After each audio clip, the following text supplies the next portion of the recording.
15ኛው የምላስ ጣጣ ሐሜት ነው። ብዙዎቻችን ሳናውቀው ከዚህ ወንጀል ውስጥ እንዘፈቃለን። ይህን ወንጀል የፈጸመ ለጥፋቱ ሊያለቅስ ይገባል። ክብደቱ ሐሜት ትልቅ የምላስና የቀልብ በሽታ ነው። በቁርአን ክፉኛ ተኮንኗል። አላህ ሱብሓነሁ ወተዓላ ሐሜትን የሞተን ሰው ስጋ ከመመገብ ጋር አመሳስሎታል። እንዲህም ይላል ወላ የግተብ ባዕዱኩም ባዕዳ አዩሒቡ አሐዱኩም አን ያእኩለ ለሕመ አኺህ መይተን ፈከሪህቱሙ። እርስ በርስም አትተማሙ፣ ከመካከላችሁ የሞተ ወንድሙን ስጋ መመገብ የሚሻ አለን? ትጠሉታላችሁ። ሐሜትንም ይህን ያህል ልትጠሉ ይገባል። አልሑጁራት 12 ነቢዩ ሰለላሁ ዐለይሂ ወሰለም እንዲህ ሲሉ መናገራቸው ተላልፏል። የኢስራ ጉዞ በፈጸምኩበት ሌሊት ፊቶቻቸውን በጣቶቻቸው የሚቧጥጡ ሰዎችን ተመለከትኩ። ጅብሪል ሆይ እነኚህ እነማን ናቸው? በማለት ጠየቅኩት። ሰዎችን የሚያሙና ክብራቸውን የሚዳፈሩ ናቸው አለኝ።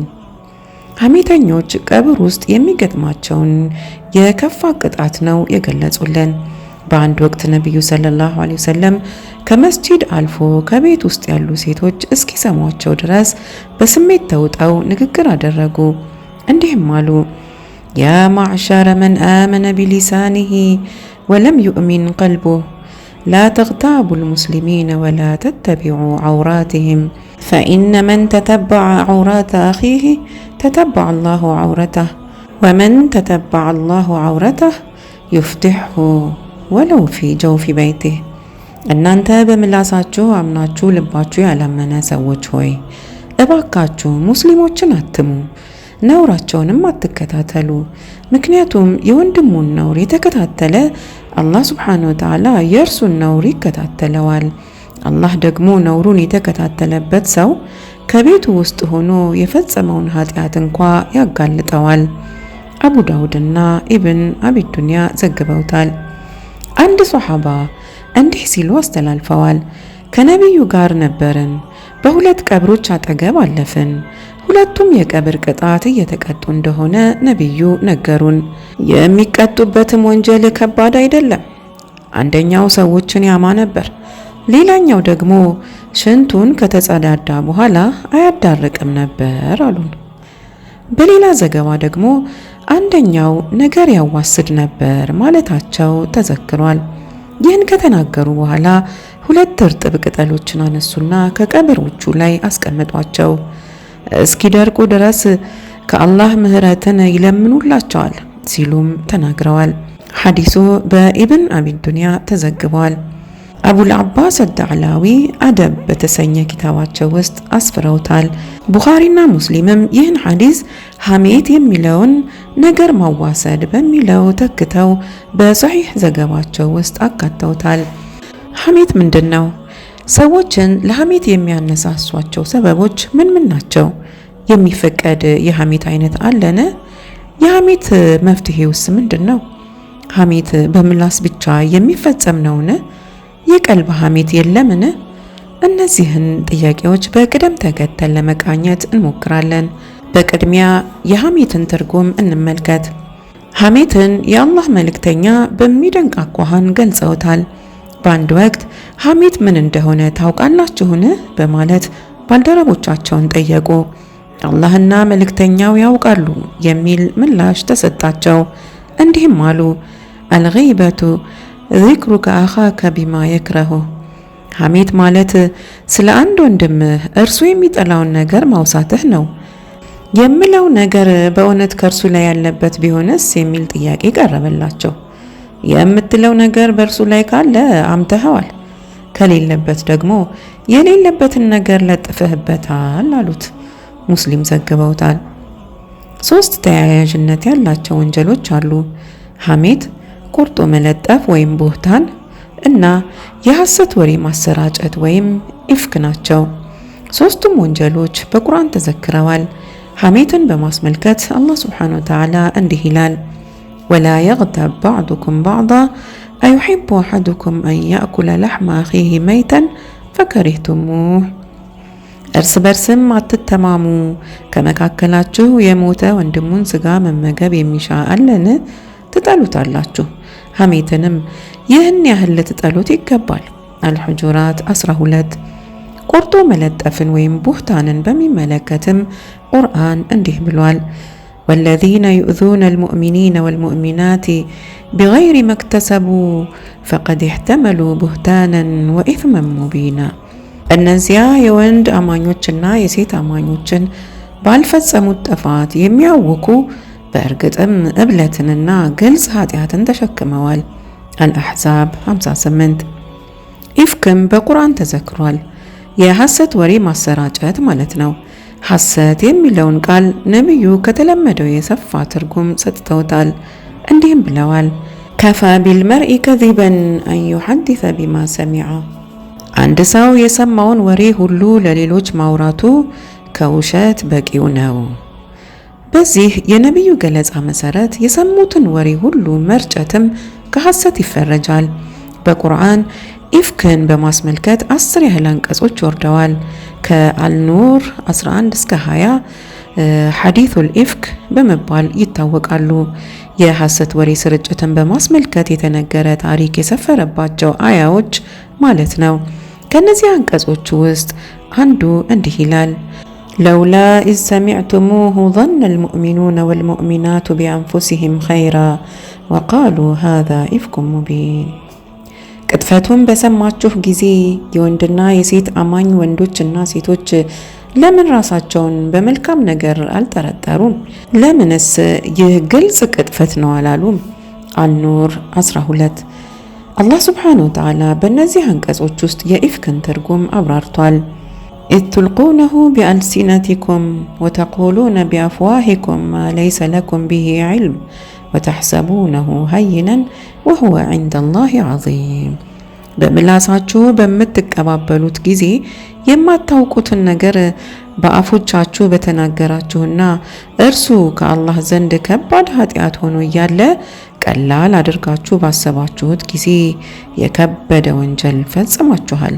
አኑር 15 አንተ ያለብህን አንድ ነውር ለሌሎች ባወራ አማውህ፣ የሌለብህን ነገር ብናገር ደግሞ ቡህታን ፈጸምኩ። ስላንተ የተነገረኝን ወሬ እንዲሁ ባሰራጭ ደግሞ ኃጢአቴ ኢፍክ ይሆናል።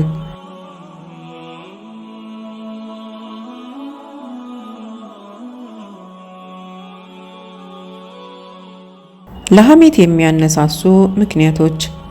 ሐሜት ይህ ከሆነ ወደ ሐሜት የሚመሩ ለሐሜት የሚያነሳሱ ሰበቦች ምንድናቸው የሚለውን ማየት ያስፈልጋል። ምክንያቱም ችግሩን ለመቅረፍ መነሻውን መረዳት የግድ ነውና። ሰዎችን ለሐሜት የሚያነሳሱ ምክንያቶች በቁጥር 11 ሲሆኑ 8ቱ በተራው ሕዝብ የሚፈጸሙ ሲሆኑ 3ቱ ደግሞ ዓሊሞች ወይም ዳዒዎች የሚፈጽሟቸው በዲን ስም የሚሰሩ ወንጀሎች ናቸው። ዝርዝራቸውን እነሆ። አንደኛ፣ በንዴት በብስጭትና ጥላቻ የተነሳውን የቁጣ ሸክም ለማራገፍ ሐሜት ይፈጸማል። በአንድ ሰው ከተቆጣህና ቁጣህ ካየለ ሐሜት ማብረጃ ይሆንልሃል። እርሱ እኮ እንዲህ ነው እንዲህ ያደርጋል በማለት ትቦጭቀዋለህ፣ ክብሩን ታጎድፈዋለህ፣ ትሰድበዋለህ፣ ታዋርደዋለህ። ቁጣህም ሰከን በረድ ይላል። ሁለተኛ፣ ሌሎችን ለመምሰል ሲባል ሐሜት ይፈጸማል። ለምሳሌ ሰዎች አንድን ሰው ሲያሙ አቁሙ ሐሜት ነው ለማለት ወኔው ያንስሃል። እናም ዝም ብለህ የሚሉትን ትሰማለህ ወይም እነርሱን ለመምሰል በሐሜቱ ትካፈላለህ። መስሎ ለመገኘትም ሐሜት ይፈጸማል ማለት ነው። ሰው ሲታማ ቁጭ ብሎ ያደመጠ እርሱም የሐሜቱ ተሳታፊ ነው። ሶስተኛ፣ ለፌዝ ለጨዋታ ተብሎም ሐሜት ይፈጸማል። ሰዎችን ለማሳቅና ለማዝናናት ሲባል አንድን ሰው በሌለበት እያወሳህ አነጋገሩን፣ አረማመዱን ወዘተ እየደገምክ ነውሩን እየዘከዘክ ሌሎችን ታስቃለህ፣ እያማህ ታዝናናለህ። አራተኛ፣ የሌላውን ጉድለት በመግለጽ ራስን ከፍ አድርጎ የማሳየት ስሜትም ሌላው የሐሜት መነሻ ነው። ለምሳሌ የአንድ መስጂድ ኻጢብ ነህ እንበል። በሌላ መስጂድ በሰዎች እጅግ የሚወደድ ኻጢብ ይኖራል። የቅናት መንፈስ ያድርብሃል። እርሱን ዝቅ በማድረግ ራስህን አጉልተህ ማሳየት ትሻለህ። ኹጥባ ውስጥ ስህተት አለበት፣ የአረብኛ አወቃቀሩ ጥሩ አይደለም ወዘተ ትላለህ። አባባልህ የኔ ኹጥባ ከርሱ ይሻላል፣ የቋንቋ ክህሎቴም የላቀ ነው አይነት መልእክትን አዝሏል። ይህ ጉራ ነው፣ የሌሎችን ጉድፍ ያጎላል፣ የራስን ግዙፍ ስህተት ያቀጭጫል። ከሰው አይን ላይ ያለ አቧራ ይታየዋል፣ የእርሱ አይን የተሸከመው ጠጠር ግን አይከሰትለትም። አምስተኛ የሆነ እኩይ ነገር ሰራህ ሲባል ራሱን ለማዳን ሲል እገሌ ነው የሰራው ይላል። የሰውን ስም በክፉ ያነሳል፣ ሐሜት ይፈጽማል። ስድስተኛ ምቀኝነት የሐሜት መነሻ ይሆናል። አንድ ሰው መልካም ሲሆን ሰዎች ሲቀበሉት፣ በመልካም ሲያነሱት፣ ደግ ነው፣ መልካም ሰሪ ነው፣ ጸባይ ሸጋ ነው ሲሉት ልብህ ውስጥ የቅናት ስሜት ያጭራል። እናም ነውሩን በማውሳት ጥቂት ግድፈቱን በማጉላት ሰዎች ለእርሱ ያላቸው ክብር እንዲቀንስ ለማድረግ ትሞክራለህ። ሰባተኛ አንድ ሰው ስላንተ መጥፎ አስተያየት ወይም ላንተ የማይስማማ አይነት ምስክርነት ይሰጣል የሚል ስሜት ሲያድርብህ ምስክርነቱን ዋጋ ለማሳጣት ቀድመህ እርሱን በክፉ ታነሳለህ፣ ትተቸዋለህ፣ ስብዕናውን ትነካለህ። ይህም የሐሜት አንዱ መነሻ ነው። ስምንተኛ ጊዜ ለማሳለፍ ሲባልም የሐሜት ወንጀል ይፈጸማል።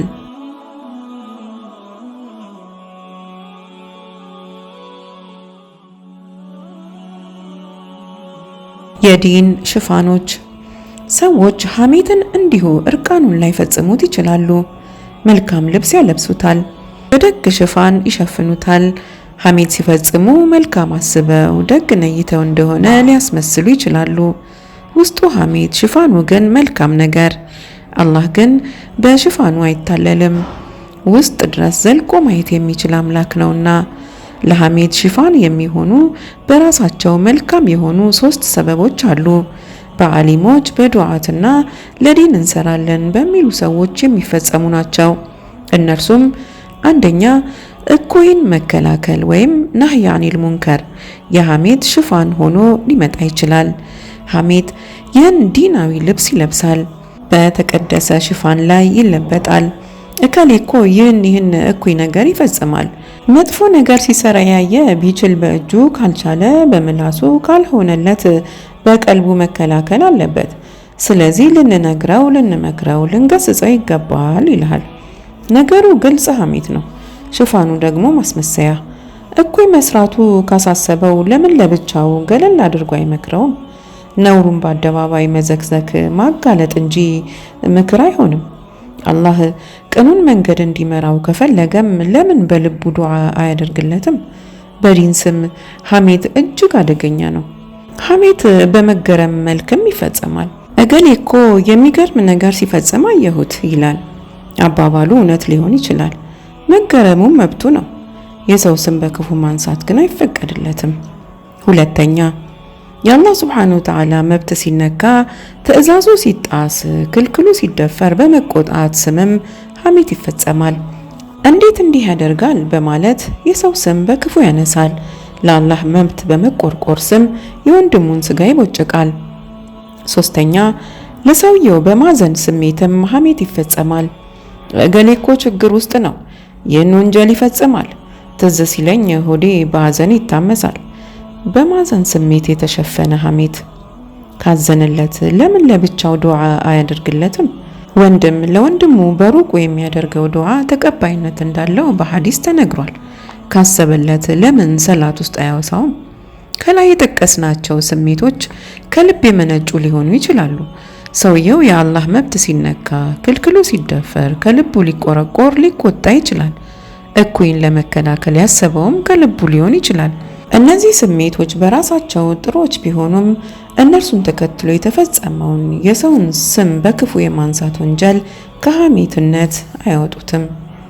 አፈጻጸሙን በተመለከተ ሐሜት በግልጽም ይነገር ወይም ግልጽ ባልሆነ መልኩ በንግግርም ይሁን በምልክት ወይም የሰውየውን አነጋገር አረማመድ አስመስሎ በመድገም ወይም በአይን፣ በከንፈር ወዘተ ጥቅሻዎች በየትኛውም መልኩ ቢፈጸም ያው ሐሜት ነው። ሐሜት በግልጽ ቋንቋ ሲፈጸም እገሌ እንዲህ ነው ይሆናል። ግልጽ ባልሆነ ቋንቋ ደግሞ ከሰፈራችን ያለ መስጊድ ኢማም እንዲህ ሆኗል ይባላል፣ ስም ሳይጠቅሱ። ሰዎች ሰፈሩን ያውቁታል። የሰውየው ስም ባይነሳም ማንነቱ ይገባቸዋል። በአፍና በአይነ ጥቅሻም የሚፈጸም ሐሜትም ከሐሜትነት አይዘልም። ኢብን አባስ ወይሉን ሊኩሊ ሁመዘቲን ሉመዛ የሚለውን የቁርአን አንቀጽ ሲያብራሩ ሁመዛ ማለት ሰውን በምላሱ የሚወጋ ሲሆን ሉመዛ ማለት ደግሞ ስጋውን የሚበላ ሐሜተኛ ማለት እንደሆነ ተናግረዋል። ሐሜት በጥቅሻም ይሁን በምልክት ማለት የፈለከውን ሌሎች የሚረዱት እስከሆነ መልእክት እስካስተላለፈ ድረስ ከሐሜትነት አይዘልም። ሙታንን ማማትስ እንዴት ይታያል? ከሐሜት የሚቆጠረው ሕያዋንን ማማት ብቻ አይደለም፣ ሙታንን ማማትም በጥብቅ ተወግዟል። ሙታን በመልካም ብቻ ሊወሱ እንደሚገባ ዲኑ ያስተምረናል። መከላከያዎቹስ ምንድናቸው? ሐሜት ምክንያትና መነሻ እንዳለ ሁሉ መከላከያዎችም አሉት። ቀጥለው ተዘርዝረዋል። አንደኛ፣ ሐሜት የከፋ ቅጣት የሚያስከትልና በተውባ ሊታበስ የማይችል ወንጀል መሆኑን ማወቅና ዘወትር ማስታወስ ሐሜትን ለመከላከል የመጀመሪያው መፍትሄ ነው። ዑለሞቻችን ሐሜት ከዝሙት የከፋ ወንጀል ነው ይሉናል። አባባሉ ያስገርማል። እንዴት የሚል ጥያቄም ያስነሳል። እንዲህ ያብራሩታል። አንድ ሰው ዝሙት ከፈጸመና እውነተኛ ተውባ ካደረገ አላህ ተውባውን ይቀበለዋል፣ ወንጀሉንም ወደ መልካም ስራ ሊቀይርለት ይችላል። እንዲህ በማለት እንደተናገረው ፈኡላኢከ ዩበድሉ ላሁ ሰይአቲሂም ሐሰናት ወካነ ላሁ ገፉረን ረሒማ። ለእነርሱ አላህ ኃጢአቶቻቸውን በመልካም ስራዎች ወይም ወደ ምንዳ ይቀይርላቸዋል። አላህ መሐሪ አዛኝ ነውና። አልፉርቃን 70። ስለዚህ ይህን ሰው ከላይ በተጠቀሰው አንቀጽ ውስጥ ከዘከራቸው ሰዎች ውስጥ ሊያደርገው ይችላል። አንድ ሐሜት የፈጸመ ሰው ግን ወደ አላህ መመለሱና መጸጸቱ ብቻውን በቂ አይደለም። ወንጀሉ ይፋቅለት ዘንድ ያማው ሰው ይቅር ሊለው ይገባል። በዚህ የተነሳ ሐሜት ከዝሙት የከፋ ወንጀል ነው። ዝሙት ከአላህ ጋር የተያያዘ ወንጀል ሲሆን ከአላህ ጋር የተያያዙ ወንጀሎች በተውባ አማካኝነት ሰፊ የመታበስ ዕድል አላቸው። ሐሜት ግን ከሰዎች ክብር ጋር የተያያዘ ሲሆን በተውባ ብቻ አይታበስም። አንድን ሰው ካነወርከው ክብሩን ነክተኸዋል። ሐሜትም ነው። ካሞገስከው ደግሞ ለክብሩ ተከራክረሃል። ለምሳሌ ስስታም ኃጢአተኛ ካልከው ሐሜት በመሆኑ ያስጠይቃል። ለጋስ ተቅይ ካልከው አሞግሰኸዋል፣ ለክብሩም ተከራክረሃል። የአላህ መልእክተኛ እንዲህ ይሉናል፣ ኩሉል ሙስሊሚ ዐለል ሙስሊሚ ሐራም ደሙሁ ወማሉሁ ወዒርዱሁ። የእያንዳንዱ ሙስሊም ደም፣ ገንዘብና ክብር ለሌላ ሙስሊም እርም ነው። ሙስሊም ዘግበውታል። ሐሜት ምን ያህል አላህን እንደሚያስቆጣ በመጪው ዓለምም ምን ያህል ቅጣት እንደሚያስከትል ማወቅ በራሱ ሐሜትን ለመከላከል ይረዳል። የሐሜት ወንጀል የፈጸሙ በመጪው ዓለም በመልካም ስራ ዕዳ ክብሩን በሐሜት ላጎደፈበት ሰው ይከፍላሉ። የሐሜቱ መጠን በርክቶ የመልካም ስራ ምንዳቸው ካነሰ የሰውየውን ኃጢአት እንዲሸከሙ ይደረግና ወደ ጀሃነም ይወርዳሉ። ቀላል ነገር አይደለም። ሰውየው የመልካም ስራ ሚዛኑ በአንድ ብቻ አጋድሎ ጀነት ሊገባ ይችላል፣ ወይም ኃጢአቱ በአንድ አጋድሎ ጀሃነም ሊወርድ ይችላል። በአንዲት የመልካም ስራ ምንዳ እጦት ጀሃነም መቀቀል የሚያሳዝን ነው። በመጪው ዓለም ሊከሰት የሚችል አሳዛኝ ትዕይንት ነው። አንድ ሰው የመልካም ስራ ምንዳው በዝቶ ኃጢአቱ አንሶ ጀነት እንደሚገባ እርግጠኛ ሆኖ በደስታ ፈክቶ እያለ ሌላ ሰው ከሩቅ ይመጣል። ጌታዬ ሆይ ዛሬ ካንተ ዘንድ በደል የለም፣ ይህ ሰው አምቶኛል በማለት ይከሰዋል። መላኢኮች የሥራ መዝገብ ያቀርባሉ። እያንዳንዷ የተናገራት ቃል ተመዝግባለች። ለዚህ ሰው ከምንዳው ተቀንሶ እንዲሰጥ ይደረጋል። ተገላገልኩት ሲል ሌላ ደግሞ ይመጣል፣ ለዚህም ይሰጣል። ሶስተኛ፣ አራተኛ እያሉ ይመጡበታል። መልካም ስራው ካነሰ የሰዎችን ኃጢአት ተሸክሞ ጀሃነም ሊወርድ ይችላል። በአንዲት መልካም ስራ እጦት እንኳ ጀሃነም የመውረድ ዕድል ሊገጥመው ይችላል። በዚህች ዓለም ውስጥ ትጠላቸው ለነበሩ ሰዎች ስንት የደከምክበትን መልካም ስራ አስረክበህ ባዶህን መቅረት አይዘገንንም? ከታላላቅ ታቢኢዎች አንዱ የሆኑት አልሐሰን አልበስሪ አንድ ሰው እንዳማቸው ተነገራቸው። እውነት አምቶኛልን ሲሉ ጠየቁ። አዎ አሏቸው። አገልጋያቸውን በሰሃን ጥሩ ምግቦችንና ስጦታዎች እንዲያዘጋጅ አዘዙት። አዘጋጀላቸው። ወደ አማቸው ሰውም እንዲህ የሚል ደብዳቤ በማስያዝ ላኩት። የመልካም ሥራ ምንዳ ወይም ስጦታ እንዳበረከትክልኝ ደርሶኛል። ወሮታህን ሙሉ በሙሉ ለመመለስ ችሎታው ባይኖረኝም ለውለታህ ምላሽ ይህችን ያንተን ውለታ የማትመጥን የምግብ ስጦታ ተቀበለኝ። ይህ ነበር መልእክቱ። ሁለተኛ፣ ሌላው የሐሜት መድኃኒት በራስህ ነውርና ጉድለት መጠመድ፣ ስለ ራስህ ማሰብ ነው። ያንተ ጉድለት የሚያሳስብህ ከሆነ ስለ ሌሎች ለማሰብ ጊዜ አይኖርህም። አንድ ሰው የራሱን ነውርና ጉድለት በመሸፈን ተግባር ከተጠመደ እስከ ዕለተ ቂያማ ድረስ ቆጥሮ አይጨርሰውም። ከእርሱ ላይ ብዙ ስህተት እንደተቆለለ እየታሰበው በሌሎች ላይ ያለውን ጥቂት ግድፈት ለማየት ጊዜ አይኖረውም። የአላህ መልእክተኛ ሰለላሁ ዐለይሂ ወሰለም እንዲህ ይላሉ፣ ጡባ ሊመን ሸገለሁ ዐይቡሁ ዐን ዑዩብ ናስ። የሰዎችን ነውር ከመከታተል ይልቅ የራሱን ነውር በመከታተል የተጠመደ እድሉ ያማረ ነው። በዛር ዘግበውታል። ሶስተኛ፣ የሐሜትን መነሻ ማወቅና ማከም ሐሜትን ለመከላከል ጠቃሚ ነው። ለምንድን ነው አንድን ሰው የምታማው? ስለምትጠላውና በቁጣ ስሜት ሊሆን ይችላል። አንተ ቁጣህን በሐሜት ስትወጣ አላህ በአንተ ላይ ቁጣውን እንዲወጣ ትሻለህን? በእርግጥ አትሻም። ስለዚህ የጠላኸውን ሰው ይቅር ማለት ልማድህና ባህሪህ ይሁን። አላህ ሱብሓነሁ ወተዓላ እንዲህ ይላል፣ ወሊያዕፉ ወሊየስፋሑ አላ ቱሒቡነ አን የግፊረ አላሁ ለኩም። አጥፊዎችን ይቅር ይበሉ ይለፏቸውም፣ አላህ ምህረትን እንዲለግሳችሁ አትሹምን? አኑር 22። በአንድ ወቅት አቡበከር በአንድ አገልጋያቸው ተቆጡ። እናም ቀለብ ከለከሉት። ከላይ የተወሳውን አንቀጽ ሲሰሙ ግን አዎ አላህ ይቅር እንዲለኝ እሻለሁ በማለት የከለከሉትን ቀለብ መስጠት ጀመሩ። መልእክተኛውም እንዲህ ይላሉ፣ ኢነማ የርሐሙ ላሁ ሚን ዒባዲሂ ሩሐማ። አላህ ከባሮቹ መካከል የሚያዝነው ለአዛኞች ነው። ኢርሐሙ መን ፊል አርድ የርሐሙኩም መን ፊ ሰማ። በምድር ላሉ ትዘኑላቸው፣ በሰማይ ያለው ያዝንላችሁ ዘንድ። የሐሜትን መነሻ አውቆ ማከም ሐሜትን ይከላከላል። መነሻው ቁጣ ከሆነ በሐሜት ቁጣዬን ባበርድ አላህ ይበቀለኛል የሚል ስጋት ልቡና ውስጥ ሲሰርጽ የማማት ስሜት ይሟሽሻል። ሌላው የሐሜት መነሻ ሌሎችን መስሎ የመገኘት ስሜት መሆኑን ገልጸናል። ጓደኞችህ ሰው ያማሉ። እነርሱን ለመምሰል ስትል ብቻ አብረሃቸው ታማለህ ወይም የሚሉትን ታደምጣለህ። ሁለቱም ሐሜት ናቸው። ተከታዩን ሐዲስ ማስታወስ በዚህ በኩል የሐሜት ተሳታፊ ከመሆን ለመጠበቅ እገዛ ያደርጋል። መን አርደላህ ፊ ሱኽጢ ናሲ ረዲየላሁ አርደ ናስ ወመን አስኸጠ አላህ ፊ ሪዳ ናሲ ሰኸጠ አላሁ ዐለይሂ ወአስኸጠ ዐለይሂ ናስ። አላህን ለማስደሰት ሲል ሰዎችን ያስቆጣ ወይም ያስቀየመ አላህ ይወደዋል፣ ሰዎችም እንዲወዱት ያደርጋል። ሰዎችን ለማስደሰት ሲል አላህን ያስቆጣ አላህ ይቆጣበታል፣ ይጠላዋል፣ ሰዎችም እንዲቆጡበትና እንዲጠሉት ያደርጋል። ከሐሜቱ የምትሳተፈው ከሰዎች ጋር ተመሳስለ ውዴታቸውን ለማግኘት ከሆነ ትልቅ ስህተት እንደፈጸምክ ይህ ሐዲስ ያስተምርሃል። ምክንያቱም አላህን አስቆጥተሃል።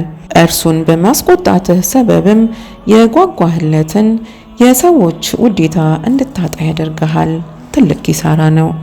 በግርምት መልክም ይበልጥ ሐሜት ውስጥ የመዘፈቅ ሁኔታ እንዳለ ገልጸናል።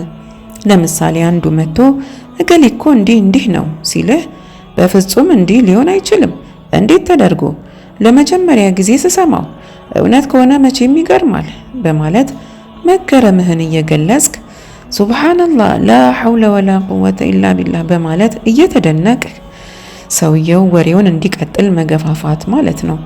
ሌላም ካለህ ጨምር፣ ያለህን ሁሉ ሳትሰስት ንገረኝ፣ የሐሜት ስልቻ ተራግፎ እስኪያልቅ አታቁም እንደማለት ነው። አላህ ውስጥህን ይከታተላል፣ ፍላጎትህን ጠንቅቆ ያውቃል። አንተ የወንድምህን ነውር ለማወቅ ብልሃት ስትዘይድ ያንተን ነውርስ አላህ ላለማጋለጡ ምን ዋስትና አለህ? አላህ የሰዎችን ነውር የሸፈነ አምላክ ነው። ከፈለገም ሊያጋልጥህ ይችላል። ይህን ማሰብህ በዚህ ሐሜት መነሻነት ሐሜትን ከማድመጥ ጥፋት ይጠብቃል። ሰዎችን የማሳቅ የማዝናናት የጨዋታ ስሜትም ለሐሜት መነሻ እንደሚሆኑ አይተናል። በሰዎች ክብር መዝናናት፣ በሌሎች ስትሳለቅና ስታፌዝ ከአድማጮችህ ዘንድ ክብራቸውን ዝቅ ስታደርገው አንተ በዚህ ድርጊትህ ከአላህ ዘንድ ደረጃ ዝቅ ብሏል። ይህን ስታስብ የኪሳራህ ክብደት ይሰማሃል። እናም በፌዝ ሰበብ ሐሜት ውስጥ እንዳትወድቅ ትጠነቀቃለህ። የሌሎችን ነውር በማሳየት የራስን ክብር የማጉላት ስሜትም ለሐሜት መነሻ ይሆናል። ሲናገር እንዲህ ነው፣ ሐሳቡ ክብደት የለውም፣ የቃላት አሰካኩ ድክመት አለበት ወዘተ በማለት እግረ መንገድህን አንተ ከነዚህ ስህተቶች የጸዳህ እንደሆንክ አድርገህ ታቀርባለህ። ራስህን ከፍ ታደርጋለህ። ከሰዎች ዘንድ ክብር የማግኘት ዓላማ ተሳክቶልህ የቱንም ያህል ክብርህ ቢቆለል እንኳ ከአላህ ዘንድ ቅንጣት እንደማይፈይድ ሲታሰብህ በዚህ መንገድ ለመክበር ያለህ ጉጉት ይከስማል፣ ከሐሜትም ትድናለህ። አላህ ስብሓነሁ ወተዓላ እንዲህ ይላል፣ አለም ተረ ኢለ ለዚነ ዩዘኩነ አንፉሰሁም በሊላሁ ዩዘኪ መን የሻእ ወላ ዩዝለሙነ ፈቲላ እንዙር ከይፈ የፍተሩነ ዐለላሂ አልከዚበ ወከፋ ቢሂ ኢስመን ሙቢና። ወደ እነዚያ ነፍሶቻቸውን ወደሚያጠሩት አላየህምን? አይደለም፣ አላህ የሚፈልገውን ያጠራል፣ ቅንጣት ታክል አይበደሉም። በአላህ ላይ እንዴት ውሸት እንደሚቀጥፉም ተመልከት። ግልጽ ወንጀልም በእርሱ በመቅጠፍ በቃ። አኒሳ ከ49 እስከ 50። የራሱን ክብር የሚቆልል ራሱን የሚያጸዳ ከፍ ከፍ የሚያደርግ በአላህ ላይ የቀጠፈ መሆኑን ከላይ ከተጠቀሰው አንቀጽ እንረዳለን። ከይፈ የፍተሩነ ዐለላሂ አልከዚበ ወከፋ ቢሂ ኢስመን ሙቢና። በአላህ ላይ እንዴት እንደሚቀጥፉ ተመልከት። ግልጽ ወንጀል በእርሱ በመቅጠፍ በቃ። አኒሳ 50። ከሰዎች ዘንድ ክብርን ለማግኘትና ለመወሳት ሲባል ከአላህ ዘንድ ያለውን ክብር ማጣት ትልቅ ኪሳራ ነው። ጉራም ለሐሜት እንደመነሻ ሆኖ ቀርቧል። ራስን ምሉ ሌሎችን ጎዶሎ አድርጎ የማሳየት ስሜት።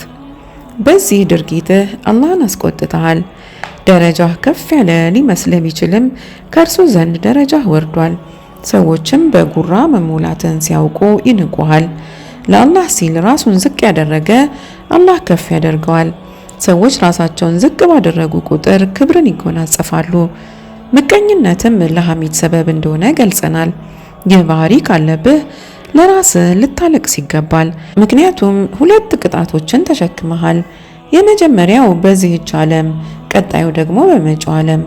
ምቀኛ በዚህች ዓለምም ይሰቃያል፣ ይቃጠላል። እዚህ ላይ ሐሜት ከተጨመረበት የመጪው ዓለም ቅጣትም ይታከልበታል። በዚህች ዓለም የተሰቃየው የተቃጠለው ላይ ሳይበቃው ሐሜት አክሎ በመጪው ዓለምም መቀጣት። ጥቂት ማሰብ የሚችል ይህን አይፈጽምም። ከበሽታው ላይ ሌላ በሽታ አያክልም። ሌላው ጊዜን ለማሳለፍ ሲባል በፌዝ በሳቅ በቀልድና በጨዋታ መልክ የሚፈጸም ሐሜት ነው። ሕይወት ማለት ጊዜ መሆኑን መረዳት ያሻል። እያንዳንዱ እስትንፋስ የሰውየው ራስ ማል ወይም አንጡራ ሀብት ነው። በቁጥር የተመጠነ በቦታ የተወሰነ እስትንፋስ ብቻ ነው የተሰጠን። ጊዜህን፣ እስትንፋስህን፣ እድሜህን በሐሜትና በአሉባልታ ካሳለፍክ ከከሳሪዎች መሆንህ ቅንጣት አያጠራጥርም። እጥፍ ወንጀሎችን ፈጽመሃል። አንደኛው ሐሜት ሲሆን ሌላኛው ደግሞ በሰዎች ማፌዝና መቀለድ ነው። አላህ ሱብሓነሁ ወተዓላ እንዲህ ብሏል፣ ላ የስኸር ቀውሙን ሚን ቀውሚን ዓሳ አን የኩኑ ኸይረን ሚንሁም። ወንዶች በወንዶች ላይ አይሳለቁ፣ ምናልባትም ከነርሱ የተሻሉ ሊሆኑ ይችላሉና። አልሑጁራት 11። ሐሜት በመፈጸምህ አላህ እንዲህ በማለት ካሞገሳቸው ሰዎች ራስህን አግልሃል። ወለዚነ ሁም አን ለግዊ ሙዕሪዱን፣ እነዚያ ከውድቅ ንግግር የራቁ። የሚከተለውን የነቢዩን ቃል እናስተውል። ለው ተዕለሙነ ማ አዕለሙ ለደሒክቱም ቀሊለን ወለበከይቱም ከሲራ። እኔ የማውቀውን የምታውቁ ቢሆን ኖሮ ሳቃችሁ አንሶ ለቅሷችሁ በበዛ ነበር። ሌላም ወንጀል ያሰጋሃል። ጊዜን ለማባከን ስትስቅ፣ ስትጫወት፣ እንደ ቀልድ አላህን የሚያስቆጣ ነገር ተናግረህ ጀሃነም ውስጥ የዘመናት ርቀት ልትወረወር ትችላለህ። ምክንያቱም የአላህ መልእክተኛ እንዲህ ብለዋል፣ ኢነ ረጁለ የተከለሙ ቢልከሊመቲ ሊዩድሒከ ቢሃ ጁለሳአሁ ይህዋ ፊናሪ አው አብዓደ ሚነ ሱረያ። አንድ ሰው ባልደረቦቹን ለማሳቅ ሲል በሚናገራት አንዲት ቃል ሰበብ ጀሃነም ውስጥ ከሱረያ የሚርቅ ርቀት ወደ ታች ይወረወራል። ኢብን አቢ ዱንያ። እነኚህን ሁኔታዎች ማሰብ ጊዜን በቀልድና በጨዋታ ከማዋከንና ሐሜት ላይ ከመውደቅ ለመጠበቅ ይረዳል። ከላይ እንዳየነው እያንዳንዱ የሐሜት ሰበብ መፍትሄ ያለው መድኃኒት አለው።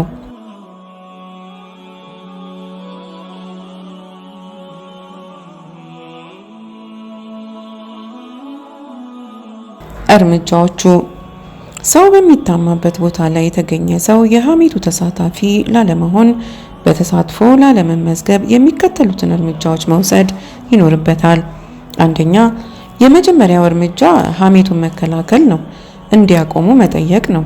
አግባብ እንዳልሆነ ኃጢአት እየፈጸሙ መሆናቸውን መንገር ነው። የወንድሙ ክብር የተከራከረ ሰው አላህ በዕለተ ቂያማ አካሉን ከእሳት ይከላከልለታል። ስለዚህ ተዉ በላቸው። የወንድማቸውን ስጋ አትቦጭቁ፣ ድርጊታችሁ በድን እንደመመገብ ነው ስትል ገስጻቸው። በምላስህ ወንጀል ተከላከል። ለሙስሊም ወንድምህ ክብር ዘብቁም። ሁለተኛው፣ ሐሜተኞቹ ባለስልጣናት ወይም የማይቀበሉ አይነት ሰዎች ሆነው ልትመክራቸው ካልደፈርክ ከሐሜቱ ቦታ ላይ አትቆይ፣ ለቀህ ሂድ። ቢያንስ በማድመጥ ከመሳተፍ ራስህን አድን። አላህ እንዲህ ይላል፣ ፈላ ተቅዑዱ መዓሁም ሐታ የኹዱ ፊ ሐዲትን ገይሪህ ኢነኩም ኢዘን ሚትለሁም። ሌላ ወሬ እስኪጀምሩ ድረስ ከእነርሱ ጋር አትቀመጡ። አብራችኋቸው ከተቀመጣችሁ እናንተም እንደነሱ ናችሁ። አኒሳ 140። አብረሃቸው ከቆየህ በዝምታ ካደመጥካቸው አንተም ከነርሱ ትፈረጃለህ። ሶስተኛ፣ ለቀህ መውጣት የማትችልበት አጋጣሚ ከተፈጠረስ? ለምሳሌ የአንድ ሚኒስትር ተራ ሰራተኛ ብትሆን እርሳቸው ሲያሙ አቁሙ ማለት ይከብድሃል። ወጥተህ እንዳትሄድም ያለ ፈቃዳቸው ሊሆን ይችላል። በዚህ ጊዜ ቢያንስ በልብህ መጥላት ግድ ነው። አላህ ሆይ ይህ አንተ የማትወደው ወንጀል እንደሆነ አውቃለሁ፣ በመሆንም ጠልቼዋለሁ በማለት በውስጥህ ያለህበትን ተጨባጭ ለአላህ ንገር።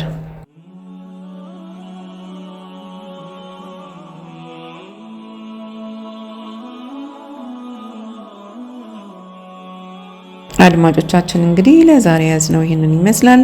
ቻናላችንን ሰብስክራይብ ማድረግ አትርሱ እንላለን። በቀጣይ ስንገናኝ እንግዲህ መንታ ወንጀል ወይም ኒፋቅን፣ የቀልብ ሐሜትን እንዲሁም ክፉ ጥርጣሬን ስለመከላከል ምን እናደርግ የሚሉትን በዝርዝር የምናይ ይሆናል። ወሰላሙ አለይኩም ወራህመቱላሂ ወበረካቱ።